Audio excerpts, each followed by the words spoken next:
Sure. Yeah, good afternoon, everybody. Good afternoon. Good afternoon. Okay, good afternoon or good morning in parts of Africa. Mostly it's in the morning. And this is the third in the series of our online training, which we have been providing for free. And today we are looking at due diligence process. In the previous programs, we look at how to prepare a business plan and how you can get funding for your business. But how do you get the funding for your business? Before you get the funding, you must go through what we call the due diligence process. So it is also a detailed requirement, more or less an audit or an investigation. So this is what we are going to look at. What is the difference between this due diligence process and then an investigation or an audit? And then we'll go through all the stages and then of how you can get funding for your business. So this is how we are going to present our program for today.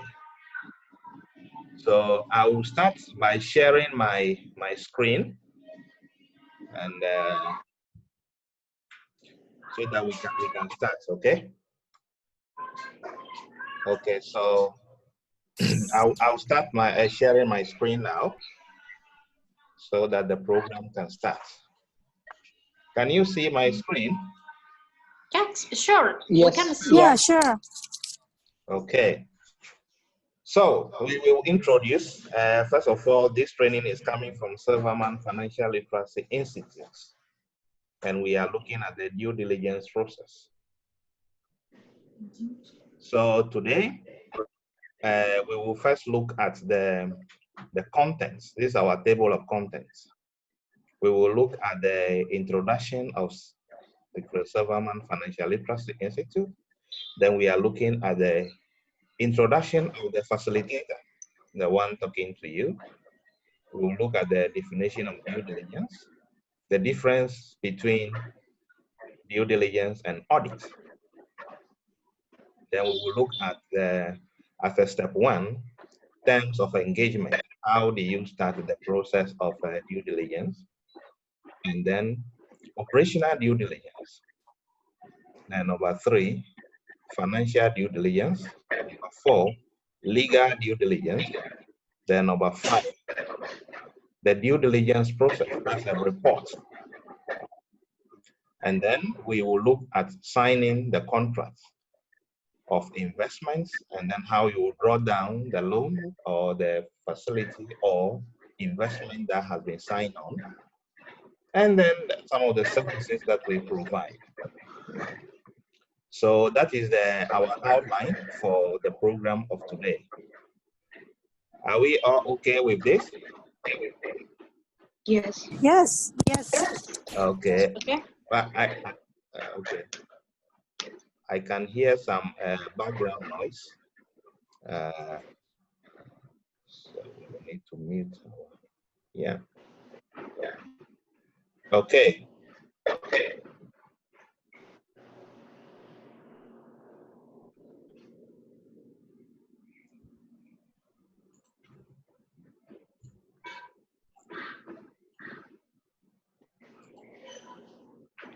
All right, so we are looking at our setup, okay? So what is this institute about? What is Silverman Financial Literacy Institute? Our vision is to enhance financial literacy and human capacity development with contemporary mixed learning model.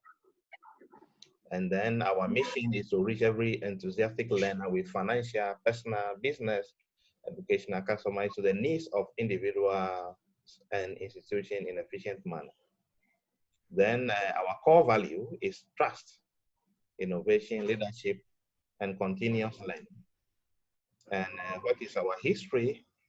Our history is coming from a passion of dissemination of useful business knowledge over the past 10 years.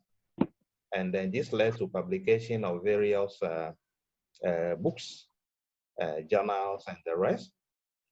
And then we were able to set up Secret Silverman Company Limited, which is a licensed publisher based in Myanmar. And this serves as the foundation for this training institute that has been set up. So that is that about us. Now, the one speaking to you, I know most of you know me already, or you might have seen me before. My name is Secret Kofi Badago.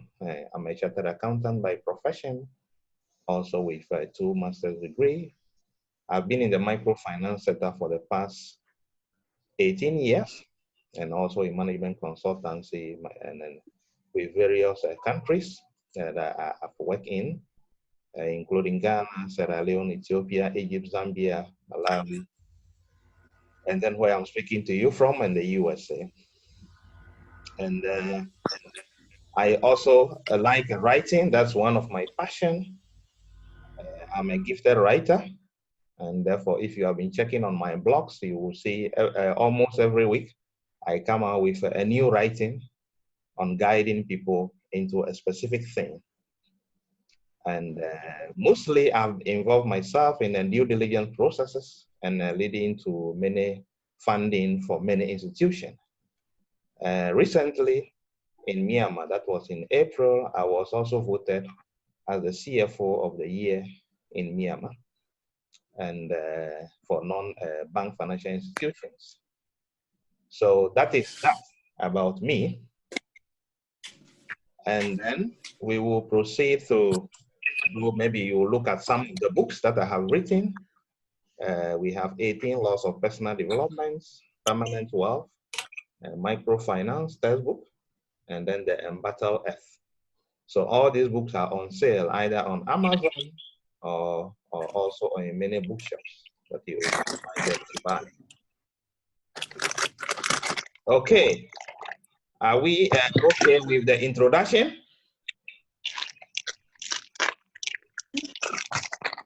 Now we are starting with our segment. What is a due diligence? That's our topic for today. So due diligence is an investigation or an exercise of care. You see, an exercise of care that a reasonable business or a person is normally expected to make before entering into an agreement or contract with another party, or an act with a certain standard of care. This definition is coming from Wikipedia. That is before somebody will undertake an investment project or do something or to enter into an agreement with you, they would like to do what we call due diligence. That is what we are going to look at in detail today. A second definition is a due diligence is an investigation. So you see the first one has an investigation, the second one also have an investigation.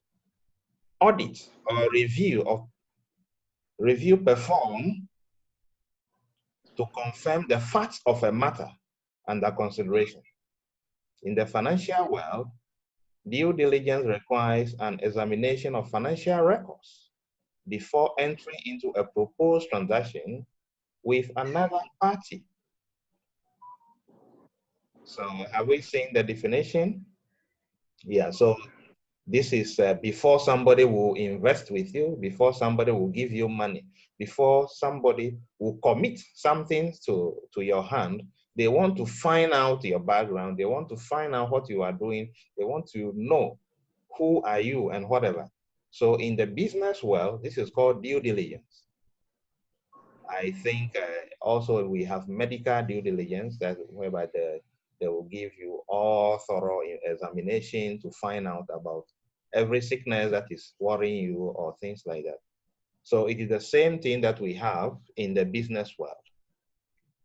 Okay. But there is always another confusion, as I always mention.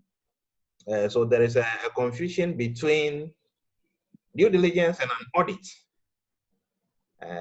in the minds of people. So we will look at this table over here to see the differences between the two. Okay. Audit focuses on the review of historical financial data to ascertain financial reliability and compliance with local and international standards. Due diligence is more rigorous to ascertain whether the business is worth investing in. Okay, so this is the difference between the two. So normally audits will look at past records, okay, financial records that have already been recorded and whether they are properly recorded, and then whether they are compliant with any international or local standards. This is what we call audit. But in due diligence, it is more. So let's look at the table over here. Here is due diligence and here is audit. And what is the scope? So if you look at the scope, you will see that due diligence includes not only financial analysis, but also business plan, sustainability of the business plan, future aspect, corporate and management structure, and legal issues. But in the audit, it is limited to the financial analysis. Then if you look at the data, it covers future growth, prospects in addition to historical data, that is under due diligence. But in audit, it's based on historical data.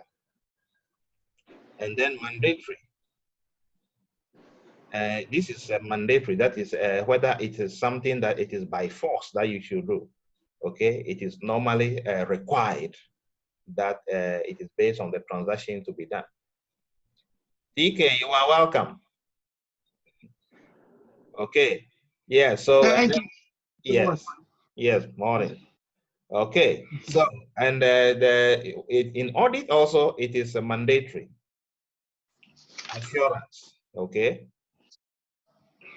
you know, when we talk about assurance, what are the expectation or what is the reasonable assurance that you are doing something? So for the due diligence, they always want to have a negative assurance, that is identification of risks, if any. And then for audit, it is positive assurance, that is true and fair, true and fairness of the financial statements. This is a little bit technical if you don't have an accounting background, but I don't think we will dwell on it so much. But assurance is something that we'll describe as whether what is sure of what is the financial statement reliable, and then is somebody able to rely on it to make a future decision or something like that. Okay. Now, type. So you can see that due diligence is required for future decision, whilst audit is only post-mortem analysis. Post-mortem means that the thing has already happened, and then you are looking at how it has happened. So that is the meaning over here. Then the nature varies according to the nature of transactions, but audit is always uniform. And then repetitiveness, occasional event under due diligence, and then you will see that audit is always recurring events. So that is the basic understanding over here. So do you have any question at this side before we proceed? Anybody with a question? No. No. Not clear. Okay. All right. So we will move to step 1 of the due diligence process. Okay. And there are 2 important terms of engagement that we would like to consider. The first one is called the non-disclosure agreement, or some people call it NDA. That is normally the first document to be signed between 2 parties. So let's look at the definition. A non-disclosure agreement, also known as confidential agreement, or confidential disclosure agreement, or proprietary information agreement, or secrecy agreement. You see, it has so many names, but the most common name is NDA. It's a legal contract between at least 2 parties that outlines confidential material, knowledge, or information that the parties wish to share with one another for certain purposes, but wish to restrict access to.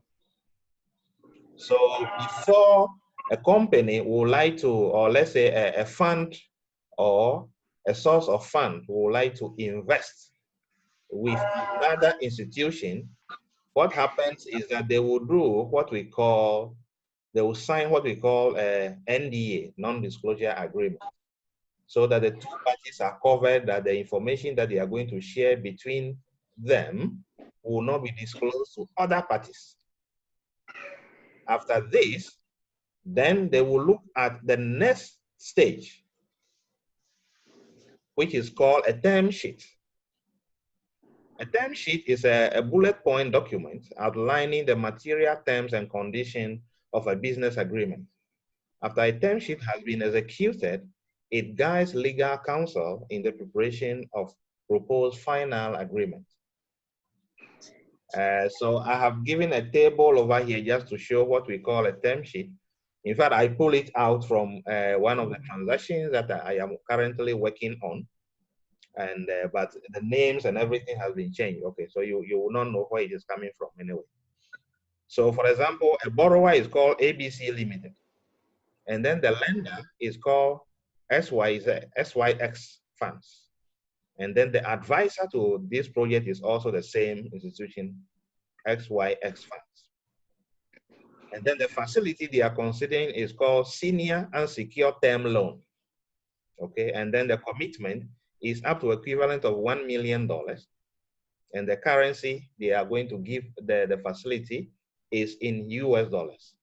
Disbursement date, that is when the loan will be granted, is in December 2020. Maturity of the loan will be 24 months. Amortization, bullet, we will look at this later on. Interest rate, 6% per annum. Interest payment, semi-annual. Upfront fee, 1%. So some of these things is called what? Term sheet.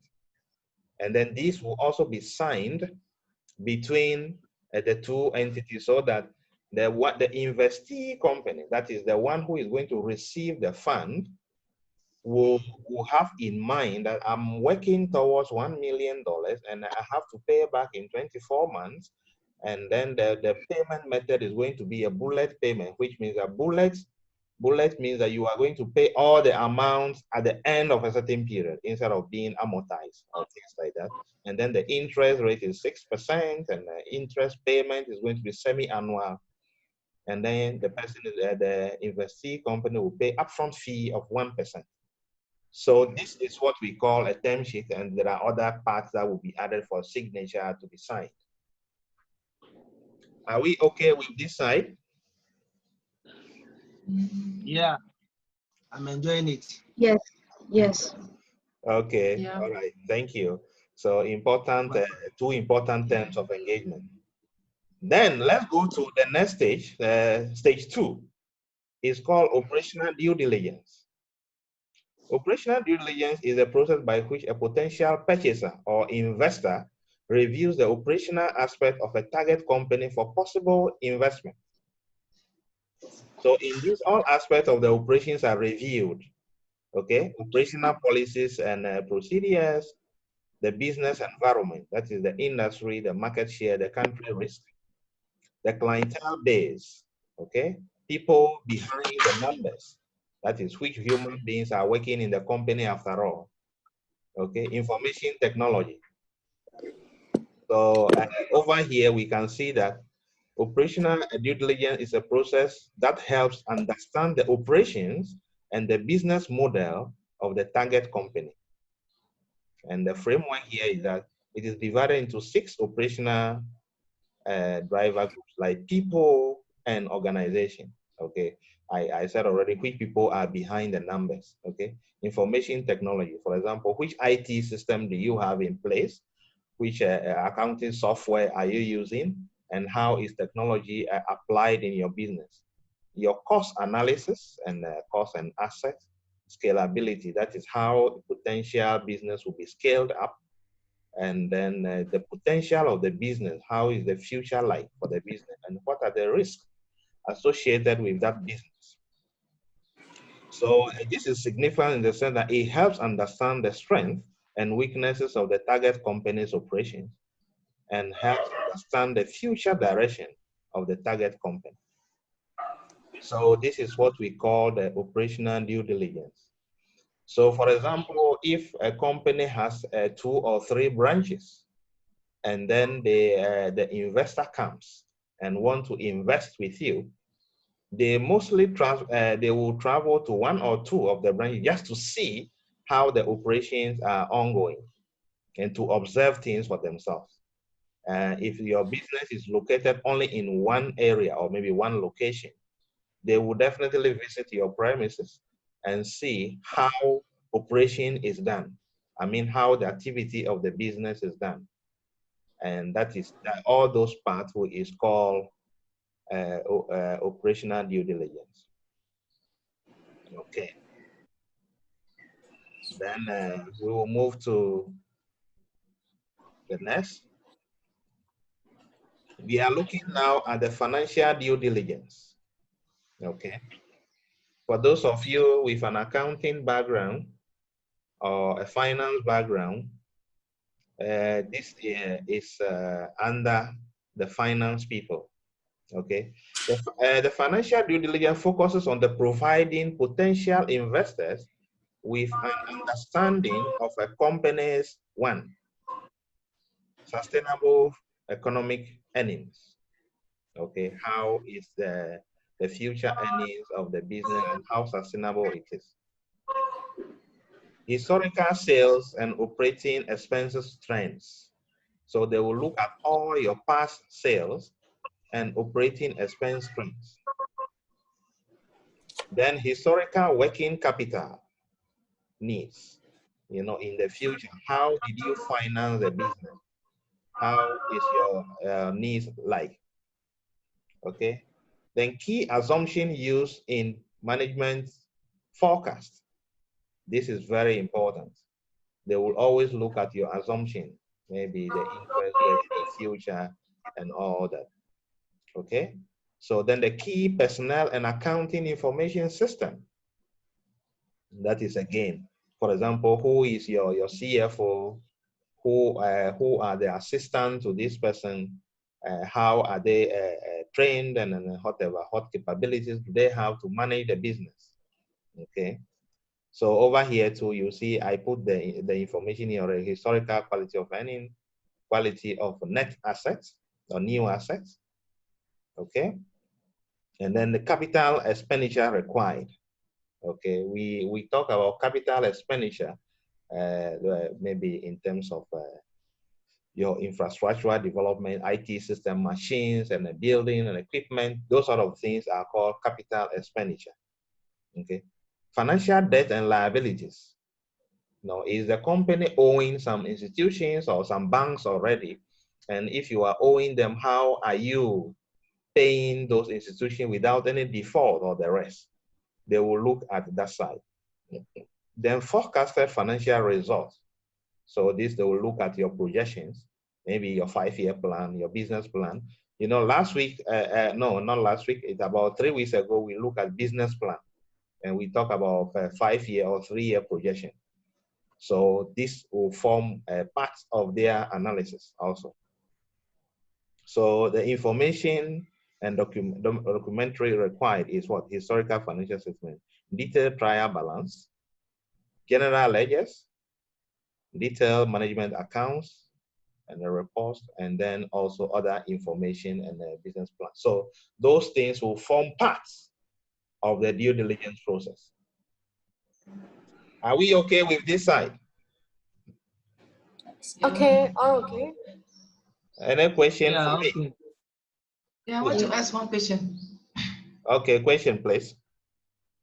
Maybe if I want to set up a store business, maybe groceries, do I need all these informations like CFO, CEO, and all that to the company, to the small business? No, please, you don't need. You really don't need, actually. You only need to have your a structure of the business that is according to the size of the business. So if you have a few assistants working with you, and that is enough. That is the structure that you have. And based on that, your financial requirement will also not be something very big. Yeah, the size of investment also determine how the structure of the business is like. Okay. Yeah. Thank you. Hello, can I Hello. add? Yes, Can I please. add? Yes, Pado. Yeah, for small businesses like that, Yeah. probably maybe a market research will be good so that you know what is happening in the market. Then you can brace yourself as to the things that you need to put in place in order to make that small business move. Thank you. All right. Thank Thank you, you. sir. Thanks for joining us. Thank you, Pado. Yes. Okay. Let's go ahead if there is no further question. Okay. We are now looking at the legal due diligence. Okay. The legal due diligence is the process of collecting, understanding, and assessing all the legal risks associated during a potential investment process. Due diligence, during this process, they acquire the reviews of all documents pertaining to a target company and interviews people associated with it. So we will look at this table about what it contains. Corporate and legal structure. You see, they will look at your company registration, the memorandum and article of association of how the structure of the business is. Commercial contracts.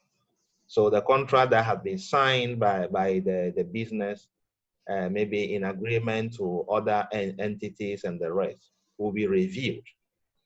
Intellectual property, you know what we call intellectual property, the property that is not physically seen, but maybe your licenses and other things like that, or some, yeah, those things will go into the intellectual property. So contract, license, pending litigation related to all intellectual property of a target company. Okay. Employee contracts. You see, what are the contracts that you sign with your employees? So it is very necessary that when you employ somebody, you will need to specify some terms on your employee contract or maybe employment letter. And then if there is any issue that will be assuring the future liabilities towards employees, then they will look at the regulatory compliance. This comes under the legal due diligence. Are you in compliance with the government laws or regulations, or whether you have defaulted in following up of some issues concerning government institutions is very, very important over here. Then tax aspects, they will look at whether you are compliant with tax. Have you been paying your tax on time?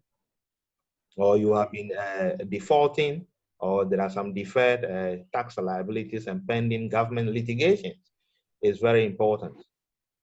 And recently, that is about last week, the company I work for in Myanmar, we have been, actually we received another award for being the 100th taxpayer in the country.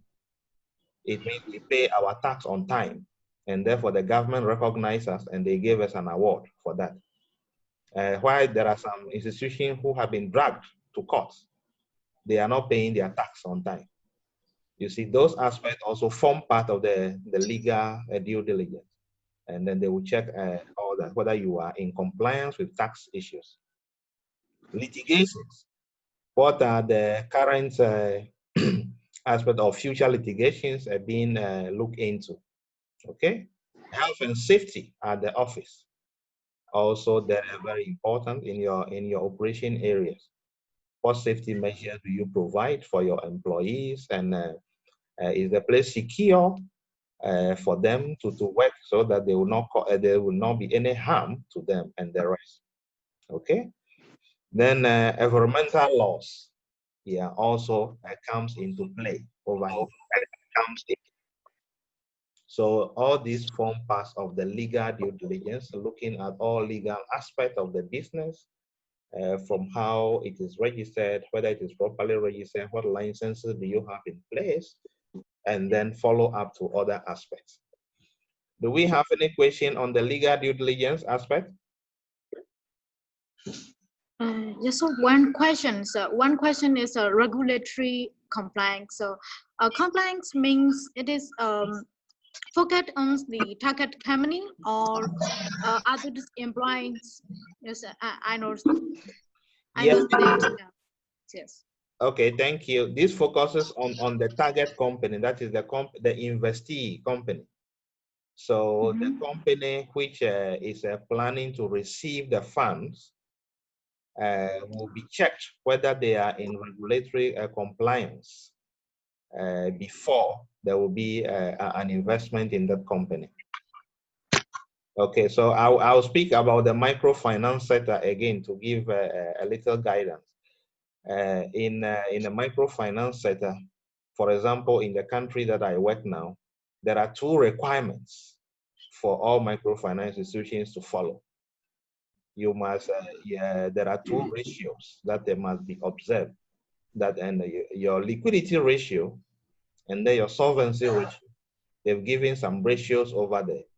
And then you must make sure that your account is prepared so that it will be in compliance with these two ratios. If it is not, and you defaulted, the regulator will come in to institute action against you. And therefore, when the potential investor is coming in to invest, they will look at these ratios and see whether you are in compliance with these two ratios. This is part of regulatory compliance. It will also be other regulatory pertaining the industry, which is necessary to be followed before you are in safety net of compliance. Okay. Okay, thank you. Okay, Hello? thank you. Hello. Hello? Yes, please. Yeah, maybe to add to that, maybe for small businesses, maybe Yeah. some of us here, we are not in the big business. And for small businesses, there are little things that you need to do. For example, if you are selling maybe shoes or something, you are supposed to pay tax Yes. either on monthly basis or quarterly or yearly. So if somebody is doing due diligence on your company, you want to find out whether you are paying tax on time. And for example, for value-added tax returns too, are you submitting them on time? So Yeah. those are issues maybe relating to small businesses, which are not like the big ones which you have referred to. Thank you. Okay. Thank you. Thank you very much. Yes. All right. So yes, we will proceed. I think others are joining. I have seen Mr. Isaac Goka, and also yes, a few others are joining. Okay, you are all welcome. Thank you. Thank you, boss. Sorry for logging in late.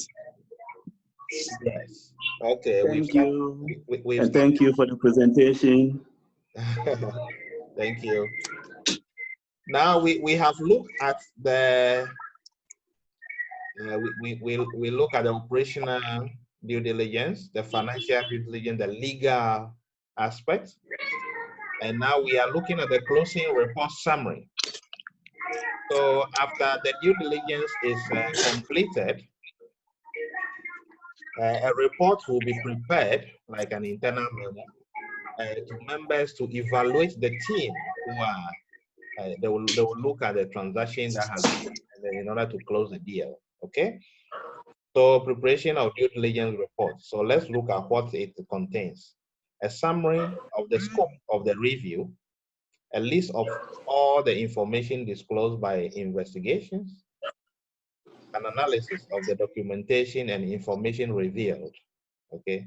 An executive summary, which outlines the legal issues identified and advises on the legal implications of proceeding with the transactions. We are now looking at the risk aspect and then the legal aspect, the risk and liability, and highlights the internal issue arising from the due diligence review and advise on the factors influencing the price to be paid.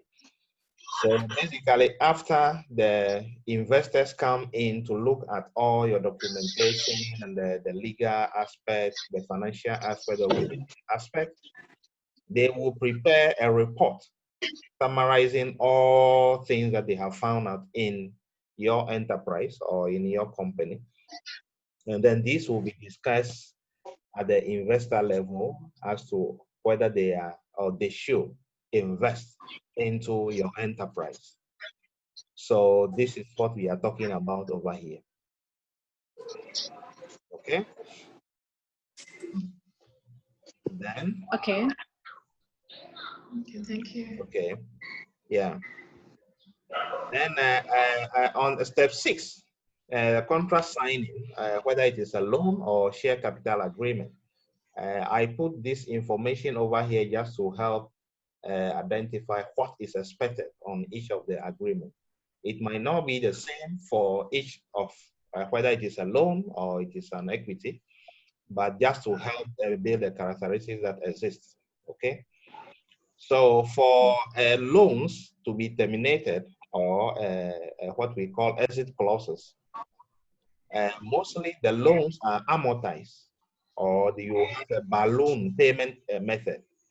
Okay, amortized means that it is spread over a certain period of time. Let's say over 1 year, over 2 years, or 3 years, something like that. Okay, so maybe you are paying it quarterly or maybe every 6 months. Then we have balloon payments. All the amount will be due at one particular time. Maybe after 2 years, you have to pay all the amount that they go. This type of payment method is common with the financial institutions. However, for trading and businesses, it is better they spread their payment method over time so that they will not be strained or they may not suffer pressure during the time it is due for payment. Now, in equity, which is or maybe shares, we call exit strategy. Exit strategy is that the investor would like to move out or maybe to get out of being a shareholder after a number of years. So for example, maybe after 4 years, after 5 years, the shareholder would like to sell the shares and move to another business or maybe after 7 years. So these are normally contained in the agreement, whether it's a shareholder agreement or whatever, it is contained over there. Then in terms of fees, in terms of debt or maybe loan, it is called upfront fees. You may pay like 1%, 2%, like I showed later previously on the term sheet. For equity investment, it is mostly not required to pay some fees. Okay, whether it is called interest or dividend. So on loans, we normally pay what is called interest. And this could be calculated on monthly or quarterly or semi-annually basis. But on equity, or which is also called shares, you receive what is called dividend. Dividend is normally paid at the end of the financial year after the annual general meeting. Maybe all the shareholders have met and decided that they will pay these and percentages on the annual declared profits. Okay. Now for debts, if someone invests in your business in terms of a loan, the person is not part of the business. So it is not part of the business. So it is not going to share profit with you in the future. That is why you pay interest over here. But for a shareholder, it become a part owner with a voting right. Voting rights over here means that the person is permitted to vote during the annual general meeting and decide, or during a board meeting when discussions are ongoing, they will decide on a decision.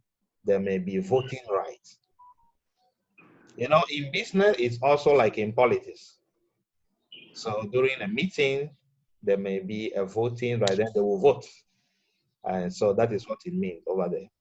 Okay. Then taxes. Now,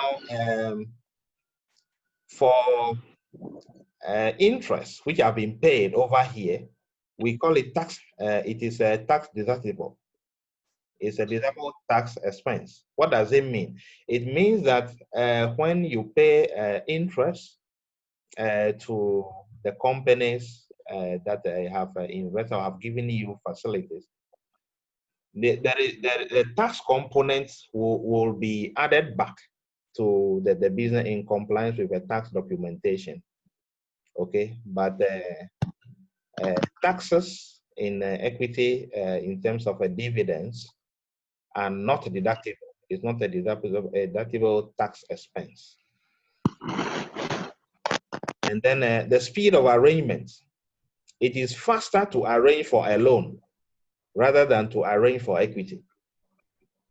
This is comparative because, you know, equity is like marriage.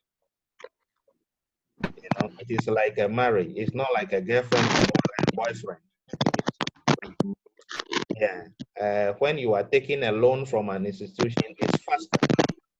But when you are going to invest into, sorry, I think there is some noise at the background. Hold on. I think some. Hello, hello.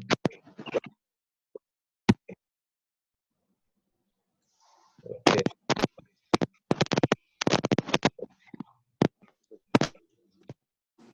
Hello. Yeah. Can you hear me? Yeah. Okay. Well, I'm talking about the debt and then equity and then also the speed of arrangement. I said that it's easier to arrange a debt, that is to arrange a loan, than to take an equity. This is because equity is more or less like a marriage. When somebody invests into your business, he becomes a part owner in the business. And therefore, the due diligence process takes longer. And then the process normally involves a lot of documentation right before it's properly finalized. So the loan process is faster. And then also, in the previous lesson, we talked about essential covenants. And in the previous lesson, if you remember, we mentioned about loan covenants that must be read carefully. So possession of assets or business in case of default payment. You know, sometimes in the covenants, if you fail to pay the loan, maybe a collateral could be possessed or things like that, okay? Or a part of your business could be taken up. In equity, failure to meet dividend payment or dilution of shares might result in investor pullout. Okay, for example, in the agreement, it is expected that at least a minimum of 10% dividend should be paid every year. By 1 year, you defaulted, second year, you defaulted. The investor may decide to pull out, that is to call the shares in your company, or they just sell the shares and move on to another business. That is what happens if you default in a share covenant. That is it. Do we have any question at this side? Please, no question, but I want people to give out their email address. They should leave their email address as they are joining the group, the platform now. Okay. Can I ask? I have some 2 questions. Okay, Dorcas, from Kenya. Yeah, you are welcome. Thank you so much. Okay. Now, number 1 is about the taxes. Is the rule varied from different country to country? Because I see sometimes here some of our dividends, by our institution, the tax is deducted. So I'm wondering, is the tax issue depending on country to country? And then number 2, is there a formula of giving out the dividends? Like, I thought it's all about profits. And like what you say, it's 10% like yearly. Is there a formula if we make profits as an institution, how we give out the dividends? Is there any formula for that? Thank you. Okay, thank you very much. So the first part is the tax, whether the tax will be deducted, yeah. Or maybe I'll start with the second part of the question. Yeah, basically it depends on country to country. You know, tax laws are different. Every country will have a tax, for example, a corporate tax. In some countries, for example, where I'm speaking to you from is about 25%. You go to other countries about 30% or whatever. It depends on how it is done. Then mostly there is also withholding tax. Withholding tax, which may be on the, or maybe dividend tax, which may be on the shares of the dividends that are paid. Okay, so they may withhold a portion of the dividend and then pay to the government. Maybe after distribution of the dividends. Okay, and then so it depends on country to country. So, but another thing that we look at for the tax aspect is that there may be a possibility of an agreement between two countries. For example, if a Ghanaian is investing in Kenya, or a Kenyan investing in Ghana, for example, there may be an agreement between the two countries that the tax which is paid in one country should not, investment from one country should not attract another tax or things like that. So these are the compliance issues that comes in. Now, that is called double treaty countries, sir. So generally those countries will have a agreement. And also another thing, yes. to be highlighted is like in any country, if it is the local company and foreign company, the taxation would be different as well, right? So that's also another aspect. Okay. Yeah. Thank you. I didn't get his point. Yeah, he's talking about a double taxation agreement. So double taxation. Double Yeah. treaty. Yeah. Double treaty. Yeah. Yeah, don't worry. It's called double taxation agreement. So this agreement is Yeah. signed between the two countries or various countries that a tax which is deducted from this place will not be deducted again when the investment or the dividends arriving in another country is from one country, something like that. So this helps the companies also to enjoy some level of comfort for investment. Then on the dividend payments, this also depends on the agreement. For example, one of the equity investments that I am reviewing at the moment, the investor company, the fund managers are expecting a minimum of 15% dividend every year, a minimum of 15% every year. Maybe the one who may be investing in your company may be expecting a minimum of 20% dividend on the reported profit or something like that. So, but at the annual general meeting, they will agree that no, this year, because of the level of profit, we can only do 10% or 20%, depending on what has been signed on. So that is another aspect that we can talk about on the dividend aspect.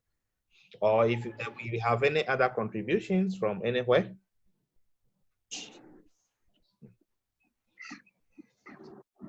Is there any additions from the floor?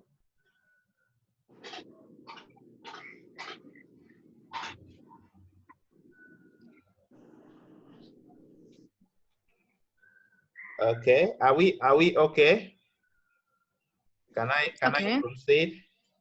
Yeah. Yes, okay. Yes, we are fine. Yes. Okay. We're okay. Thank you. Okay, so I also put something here for a schedule of drawdown.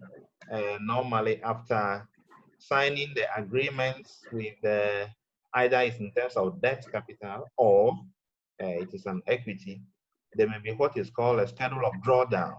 Okay. how is the utilization going to be.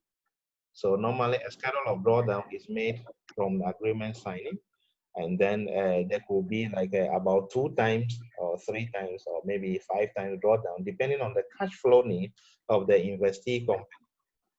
So you may, let's say that somebody has signed on an agreement to give you $1 million. But with this $1 million, you decide to draw down 550,000 for the first time. And then the second drawdown will be 450,000 in order to finish drawing down the money. So that is another aspect. It is also contained in the agreement. I'm picking some of this information from the agreement point of view. Okay. So that is that. And then any question before we have only 2 slides left. Any question?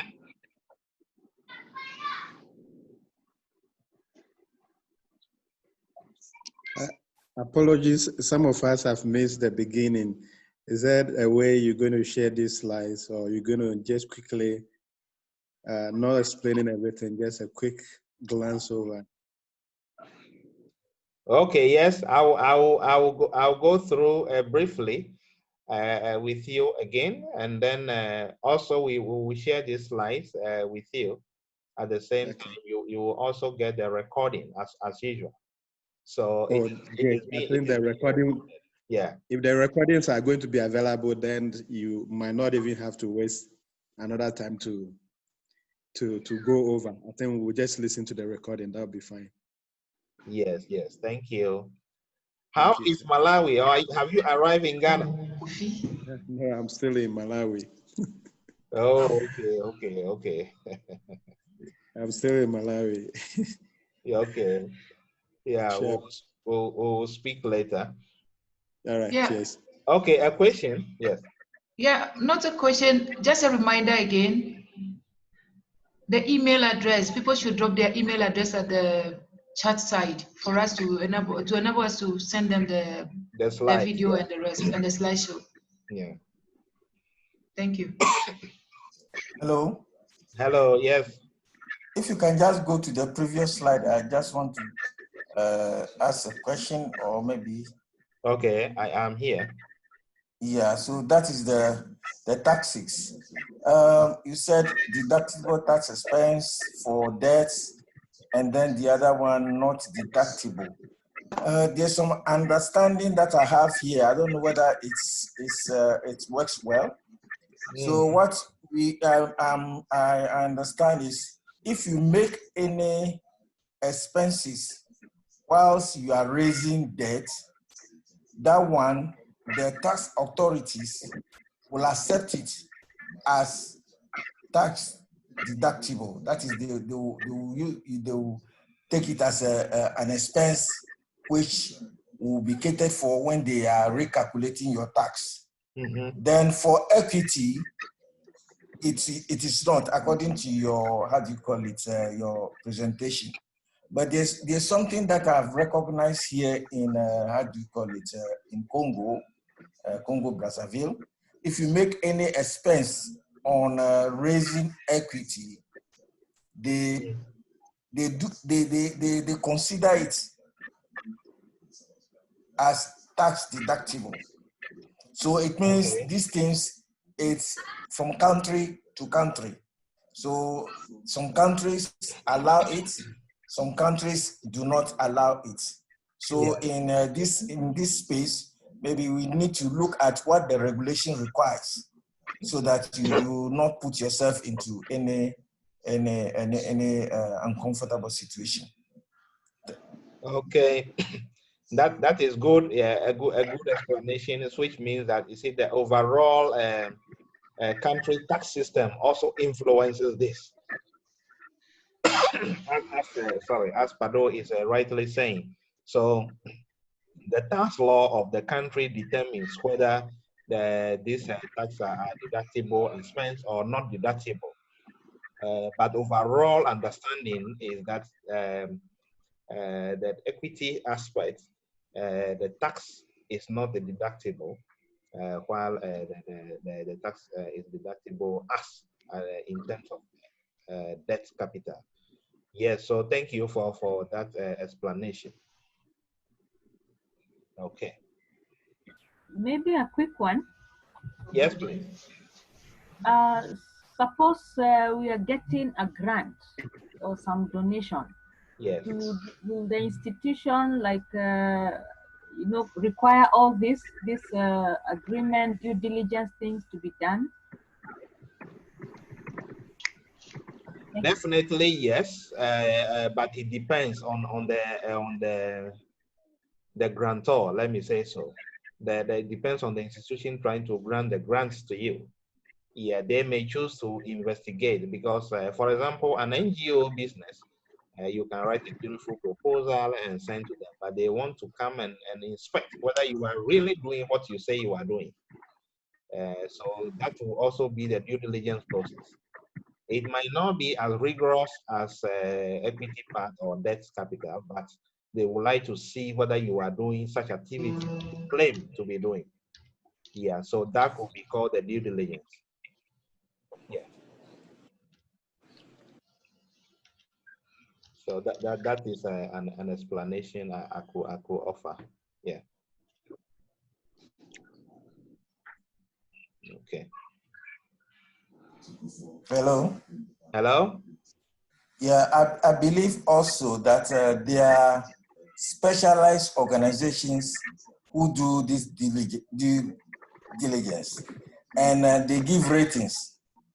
So, especially for microfinance institutions, banks, these financial institutions especially, they have ratings, and they have specialized due diligence companies who give ratings. The ratings, anything A plus, A plus plus, B plus, and that kind of thing. So for those of us who are in big organizations and we are looking for equity or for debt, big monies like the US 1 million and so forth, maybe we will need to look at specialized agencies who do this due diligence. If you have it, maybe if you are sending the slides, maybe you can include them so that maybe if somebody wants to get in touch with any of them, I think that will be appropriate. Thank you. Okay, that is good. That's a good suggestion. Yes. Okay, so I will move to, okay, I think we have, yeah, we've discussed here already about the drawdown, schedule of drawdown. So I just want us to talk about our next course that we are going to do. And our upcoming course is Finance for Non-Finance Managers. Okay, and this one is going to be a certificate program. And it's going to be a certificate program, going to be 8 hours, not just the 1 hour we have been doing, but we are going to do it on weekends. There's going to be four, that is Saturday, Sunday, Saturday, Sunday, so like 2 Saturdays and 2 Sundays. And we will do, so it's going to start from 25th of July to the 1st of August, Saturday and Sunday. And then it's going to be from 3 p.m. to 5 p.m. Where we are speaking from. It's going to be like the same time we are starting from any of the countries. It's going to be a Zoom learning platform as usual. And then we have a contact, a lady of our training center manager that will be contacted. If you want to register, you can come down here and fill the form online, and then we will get your materials. There is a training fee in Myanmar chat. It is going for 300,000 chat, or it will be 220 US dollar. And this is inclusive of the course material, the training, and then the certificate that will be awarded, and which will be couriered to the participant when they finish up the course. So this is a new program that we are starting from 25th of July. And I believe many of you will require more understanding for finance matters. And then we will guide you through a lot of things with the finance for non-finance managers. Are we all okay with this? Hello. Hello. Maybe to ginger the appetite of those who want to take part, probably maybe an outline of what you expect, so that maybe somebody who really needs that kind of thing will see that, oh, this is what I need to do. But just the topic like this, maybe somebody will be wondering, what is it? What is it? If I register and I don't get what I want, is it worth it? So maybe you can, I don't know how you will do it. Maybe if you can send the outline with the, how do you call it, the email that you're sending us, and that gives us a better understanding of what we expect. Thank you. Sure. We have a course outline over there, but it doesn't form part of this presentation. So I will send it separately, and then you will see what we will cover, and then yeah, it's very interesting to know that. Yeah. Okay. I want to ask question. Yes, please. Hello. Yeah, about the course. About the course.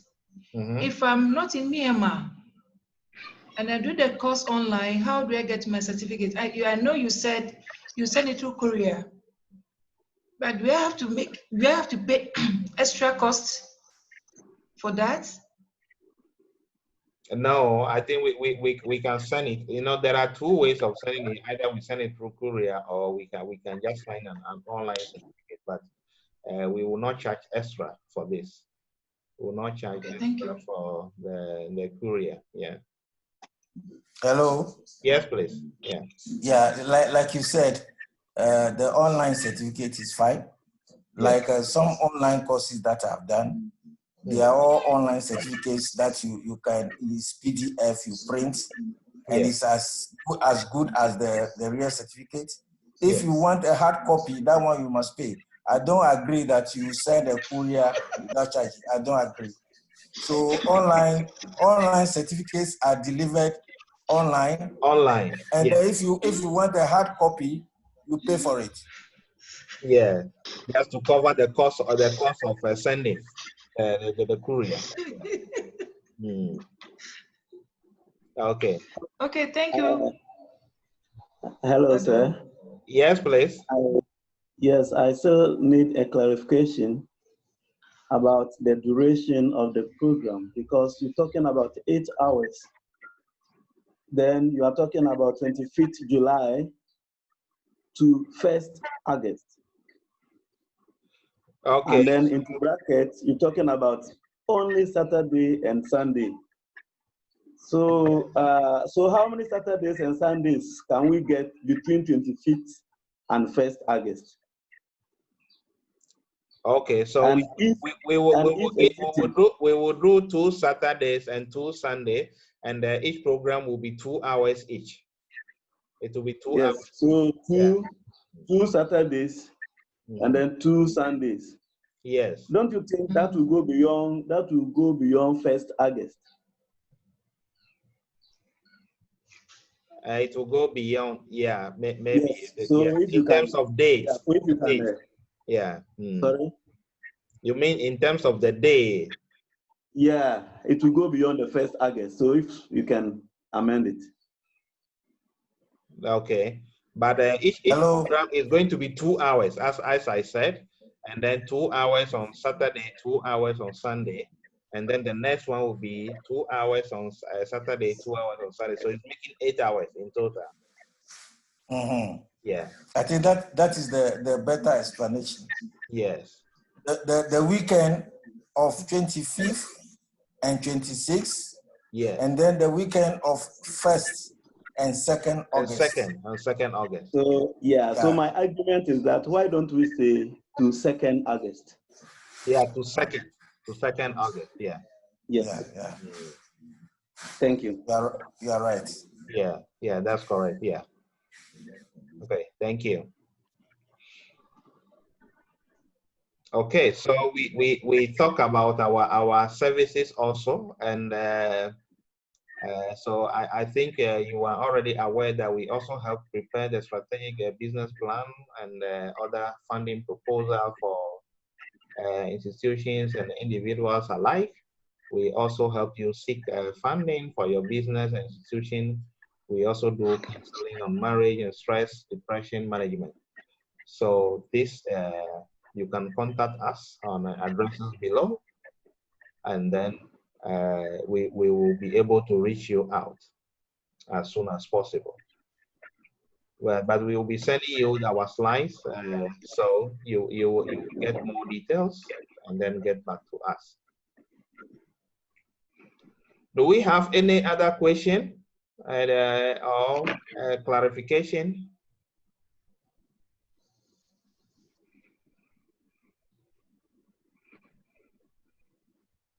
Any question? Maybe based. Sorry? Not from my side. Okay. Hello, sir. Hello. The question is still around the delivery of the certificate. If something can be done about it, it will be so nice. Because electronic certificate is not anything to write home about. But when we have the printed on a hard, not any ordinary paper. Yeah. That will show that this is a certificate. Sure. Thank you. For people within our country here, I think delivery is just free because we can just meet you and give it to you in the city, no problem. But outside here, definitely we will have to do an arrangement for which a reasonable fee will be paid for. Yeah, it shouldn't be too expensive anyway. Thank you very much. I think that is good. That will be good. Yeah. Yes. So if you are interested in registering, just contact us, especially by contacting the us in any of the emails below, or you can also call the number here of our training manager. Her name is Susu. She will pick the details, or you go here and fill the form and the Google forms. Then you fill the form, then we will pick all the details on the form automatically. Once you fill the form, then we can contact you on the necessary steps. Please, I have a question. Okay. Yes.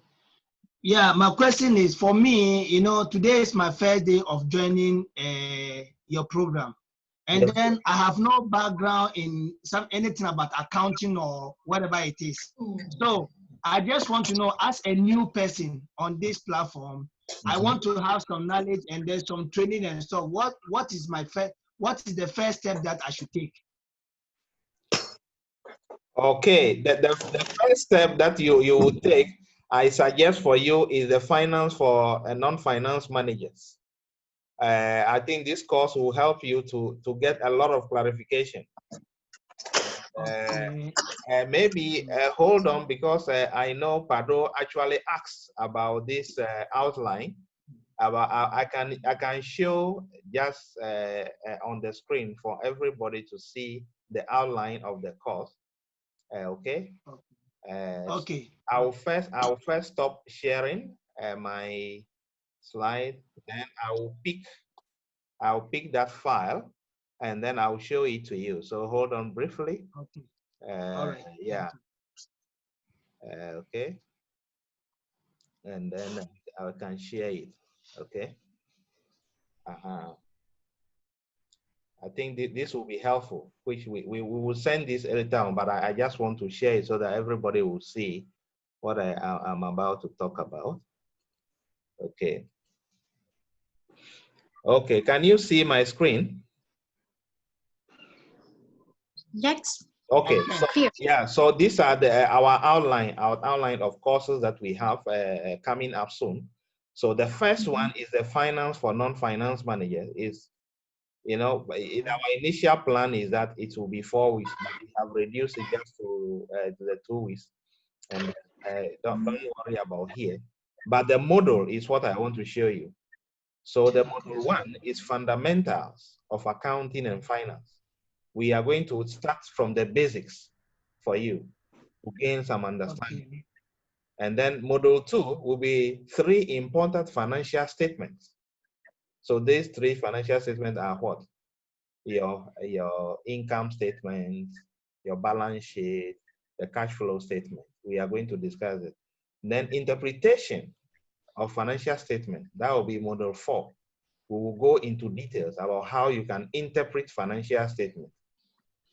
Then module 4 is accounting and financial controls. I mean, as a manager of your own business, how do you put controls in place so that people don't steal your money? People don't flout the decision of the money, and then how you can make sure that things are working for you. So we have 4 modules. These are the modules that we are going to treat in the 8-hour program.